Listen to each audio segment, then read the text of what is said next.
Hola amigos, ¿cómo están? Los saluda Oscar Luébano del canal de Los Luébano y he decidido grabar este video para comentarte y platicarte cuál es mi estrategia de inversión. Espero que mi estrategia te pueda servir si es que estás comenzando o si también tienes una estrategia como yo a largo plazo.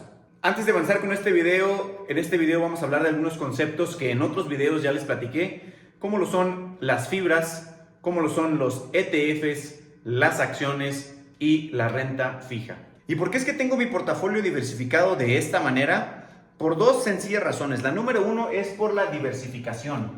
No tengo todo en acciones porque, por ejemplo, puede ser que me vaya muy bien y haya escogido una gran acción, así como Tesla, que ha crecido el 1000% en muy poco tiempo, y entonces hubiera tenido muchísima ganancia. Pero me pude haber equivocado y escoger una empresa que a lo mejor no crezca tanto, y por tener todo en acciones o por tener todo en una misma acción, me voy a quedar muy frustrado porque voy a ver mi portafolio ponerse en rojo, en números rojos que no me van a dejar dormir. Es por eso muy importante la diversificación. Por eso lo tengo en acciones, ETFs, fibra y renta fija. De esa forma, si las acciones suben, pero las fibras no suben tanto, mi portafolio se mantiene balanceado.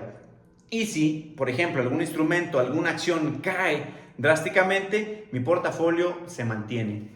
Así, con esta estrategia, en lo que llevo del año he tenido más o menos un 12% de ganancia, que no está nada mal. Es comparable a lo que ha crecido en los últimos años el S&P 500 o el Nasdaq 100. Y es una excelente forma de tener tu portafolio diversificado. Esa es la razón número uno, la diversificación. Y razón número dos es por el tiempo. Como no tengo tanto tiempo para estar investigando acciones una por una de estas empresas, también me ayuda mucho el tener ETFs o tener una renta fija, porque me ayuda a no dejar el 100% de mi concentración en estas acciones y dedicarle tiempo a mi familia, a mi trabajo o a otras actividades que también me gustan. Vamos a empezar primero con las acciones. En este video ya no hablaremos más en profundidad sobre las acciones porque ya hemos hablado en otro video, pero mi portafolio siempre trato de tener por lo menos en acciones cerca del 35% del 100% de mi inversión. Y trato de que estas acciones sean entre 8 y 10 acciones como máximo. El tener una acción en tu portafolio de inversión implica mucho tiempo, puesto que son empresas. Recuerda que si tú quieres invertir en una acción o en una empresa, tienes que hacer tu análisis técnico o tu análisis fundamental. En mi caso, yo hago básicamente solo análisis fundamental. Entro a la página de la empresa que me interesa y estoy buscando cuáles son sus fundamentales. ¿Cuánto de deuda tiene? ¿Cuánto ha estado vendiendo en los últimos 3 meses, en el último año, en los últimos años? ¿Cuáles son sus perspectivas de crecimiento en los próximos años? ¿Cuál es su P/E ratio? ¿Cuáles son sus ganancias por acción? Etcétera, etcétera, etcétera. Como esto me consume mucho tiempo, trato de que mi portafolio de acciones no sea de más de 10 acciones. ¿Ok?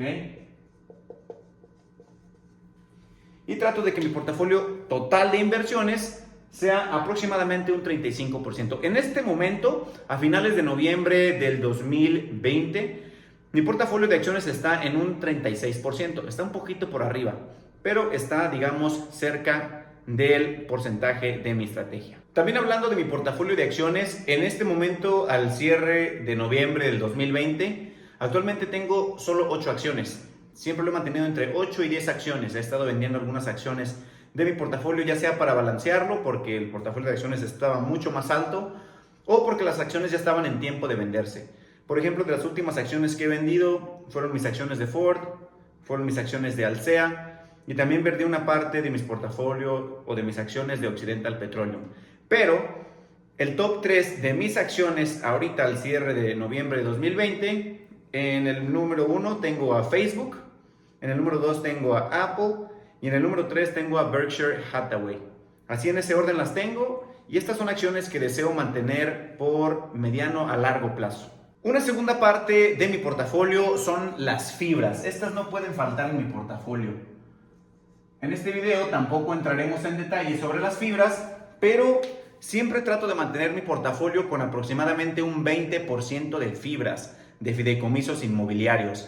Y actualmente en mi portafolio tengo 3 fibras que deseo seguir aumentando con el paso del tiempo. Desde luego, estar estudiando también estas empresas. Si es que en algún momento los fundamentales de estas empresas pudieran llegar a cambiar, tal vez estaría en punto de venderlas, pero por este momento estoy tranquilo con ellas Son fibras, dos de ellas fibras que me pagan dividendos de manera mensual y una de ellas, la fibra más grande de México, que me paga dividendos de manera trimestral. Actualmente mi portafolio de fibras al cierre de noviembre de 2020 está en un 19% del 20% que yo deseo. Como dijimos, actualmente mi portafolio de acciones está en un 36%. Entonces, más o menos está balanceado. Dentro de las fibras que yo tengo a fibra HD, fibra Monterrey y fibra 1. Un tercer instrumento que tampoco puede faltar en mi portafolio son los ETFs o los fondos indexados. También en los videos que ya estuve subiendo explico un poquito más en detalle qué son los ETFs y cómo funcionan. Y esta es una herramienta bastante buena porque a mí, que todavía tengo un trabajo al que le dedico la mayor parte de mi tiempo, me ayuda también a no estar investigando, no tener que preocuparme por investigar las empresas, que si les va bien, que si les va mal, preocuparme por estar diversificando mi portafolio con el número de acciones que tenga mi portafolio. Es mucho más fácil.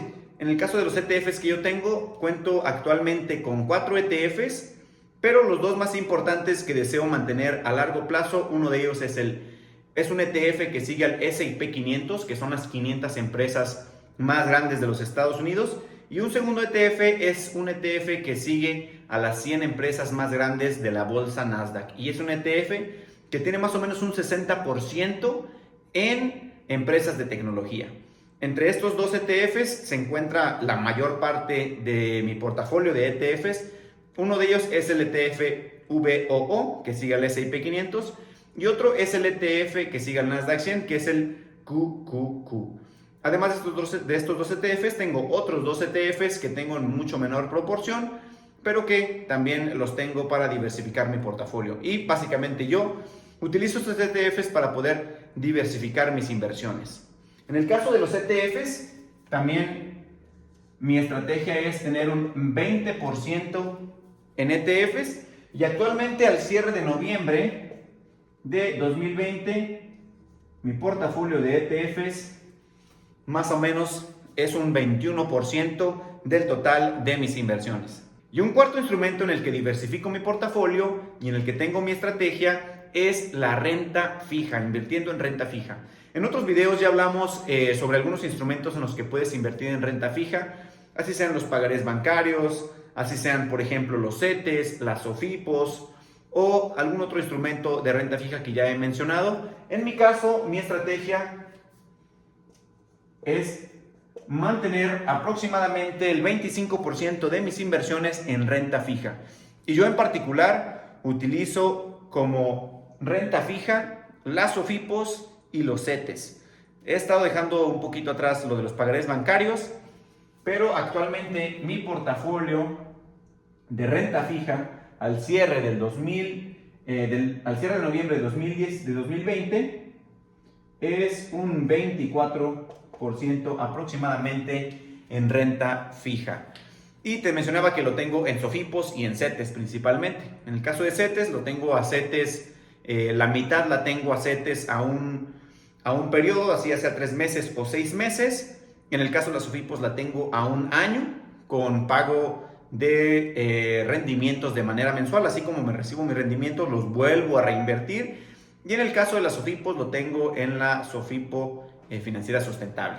Y bueno, amigos, haciendo un pequeño resumen brevemente, mi estrategia, como les decía, en acciones es mantener cerca del 35% de mis inversiones. Al cierre de noviembre está actualmente en el 36%, ETFs es un 20% y al cierre lo tengo en un 19%. Las fibras, 20%, tenemos un poquito más en fibras, que ahorita está en un 21%, renta fija, 25% y actualmente tenemos un 24%. Esta es una estrategia que me ha dado muy buenos resultados ahorita al corto plazo, pero es una estrategia que pretendo seguir a largo plazo, inclusive hasta mi retiro, inclusive hasta después de mi retiro. Pero, pues ahora que soy joven, es un poquito más agresiva. Yo espero que con el tiempo, así cuando vaya llegando a los 40, a los 50, a los 60, seguramente la voy a ir ajustando y le voy a bajar un poquito más el nivel de riesgo porque tengo gran parte en renta variable, si ustedes se dan cuenta. Seguramente en un futuro la baje la parte de acciones a un 30%, tal vez a un 25%. La parte de ETFs tal vez la aumente un poquito más porque es menos riesgo que las acciones. Y seguramente la parte de renta fija la subiré incluso más, pues la renta fija también es un poco menos riesgo que el caso de la renta variable. Y esto fue todo por hoy, amigos. Espero que les haya gustado el video. Si les gustó, no olviden darle like y compartir este video. Si le dan like, recuerda que este video se le va a compartir a más personas que están interesados en inversiones. Si quieres que hable de alguna herramienta o de algún instrumento en específico, déjalo en los comentarios y nos vemos hasta la próxima.